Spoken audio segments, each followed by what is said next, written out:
തെരഞ്ഞെടുപ്പിനെ നേരിടാൻ UDF സജ്ജമെന്ന് കോൺഗ്രസ് നേതാവ് രമേശ് ചെന്നിത്തല.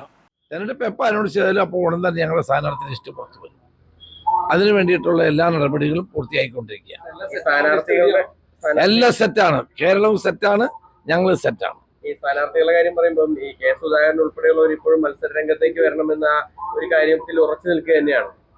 അല്ല, അത്തരം കാര്യങ്ങൾ ഞാനല്ല തീരുമാനിക്കേണ്ടത്, കേരളത്തിലും അല്ല തീരുമാനിക്കേണ്ടത്, അത് കോൺഗ്രസ് ഹൈക്കമാൻഡാണ്. MP-മാർ മത്സരിക്കണമോ എന്നുള്ള കാര്യത്തിൽ അന്തിമ തീരുമാനം കോൺഗ്രസ് ഹൈക്കമാൻഡാണ് എടുക്കേണ്ടത്. അല്ല, ഒരു തെരഞ്ഞെടുപ്പിൽ ഞങ്ങൾക്ക് ഓവർ കോൺഫിഡൻസ് ഉണ്ടായിട്ടില്ല, ഉണ്ടാകത്തുമില്ല. ഇന്ന് കേരളം ഒരു രാഷ്ട്രീയ മാറ്റത്തിന് തയ്യാറാണ്.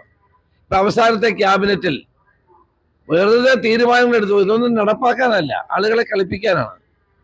ഈ കഴിഞ്ഞ 2-3 ക്യാബിനറ്റ് എടുത്ത് നോക്കിയാൽ എല്ലാ തീരുമാനങ്ങളും എടുത്തു. കഴിഞ്ഞ 10 വർഷം ചെയ്യാത്ത എല്ലാ തീരുമാനങ്ങളും 2 ക്യാബിനറ്റിലൂടെ നടപ്പായിക്കൊണ്ടിരിക്കുകയാണ്, തീരുമാനമെടുക്കുകയാണ്. ഇതൊന്നും നടപ്പാക്കാനല്ല, തെരഞ്ഞെടുപ്പിനെ കണ്ടുകൊണ്ട് ആളുകളെ കളിപ്പിക്കാൻ വേണ്ടി ഇഷ്ടംപോലെ തീരുമാനങ്ങൾ എടുക്കുകയാണ്. ആളുകൾക്ക് മുഴുവൻ ഭൂമി വധിച്ചു കൊടുക്കുകയാണ്. അങ്ങനെ എൻ്റെ എല്ലാ വിശദാംശങ്ങളിലും വരാൻ പോകുന്നേ ഉള്ളൂ.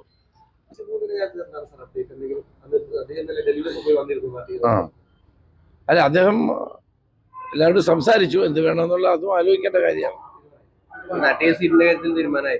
ആയിട്ടില്ല, തീരുമാനിക്കേണ്ടി വരും.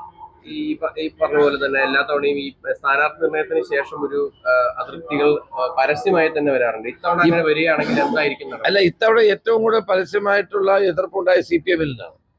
ഒരു കാലത്തും ഉണ്ടാകാത്ത നിലയിൽ CPM-ലാണ് ഇപ്പൊ കൂട്ടയടിയും പ്രതിസന്ധിയും വളർന്നു വന്നുകൊണ്ടിരിക്കുന്നത്. MP-മാർ മത്സരിക്കേണ്ട കാര്യം തീരുമാനിക്കുന്നത് ഹൈക്കമാൻഡാണെന്നും രമേശ് ചെന്നിത്തല പറഞ്ഞു. കേരളത്തിലെ CPM വൻ തകർച്ച നേരിടുകയാണെന്നും നേതാക്കളെല്ലാം പാർട്ടി വിട്ടു പോകുകയാണെന്നും രമേശ് ചെന്നിത്തല കൂട്ടിച്ചേർത്തു. കേരളത്തിലെ CPM ഒരു വൻ തകർച്ചയെ നേരിടുകയാണ്. ഓരോ നേതാക്കന്മാർ പാർട്ടി വിടുകയാണ്. പ്രധാനപ്പെട്ട ആളുകൾ പാർട്ടി വിടുകയും പാർട്ടിക്കെതിരായി നടപടികൾ സ്വീകരിച്ചുകൊണ്ടിരിക്കുകയാണ്. അത് ബംഗാളിലെ പാർട്ടിയുടെ നിലയിലേക്ക് തുടർഭരണം അവരെ എത്തിക്കുകയാണ്. ക്രമസമാധാന നില തന്നെ തകർന്നിരിക്കുകയാണ്. ഇതൊന്നും ചോദിക്കാനും പറയാനും ഇവിടെ ആരും ഇല്ലാത്ത അവസ്ഥയാണ്.